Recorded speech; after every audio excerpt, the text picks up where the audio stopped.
దివ్యాంకృష్ణ వచ్చిపోతున్నాను. దివ్యాంకృష్ణ వచ్చిపోతున్నాను.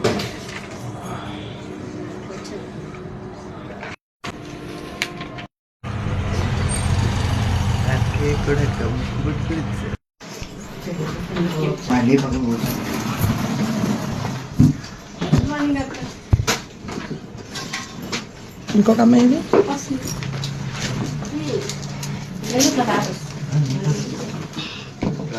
Striking కి ఎన్ని marks పోతే హాఫ్ మార్క్ 0.25 దీని ఇప్పుడు హాఫ్ అయిపోయింది. అర్థమవుతుందా? ఒక స్ట్రైక్ కి 0.5 మార్క్స్ పోతుంది. కొంచెం కాన్సన్ట్రేషన్ పెట్టి చేయండి.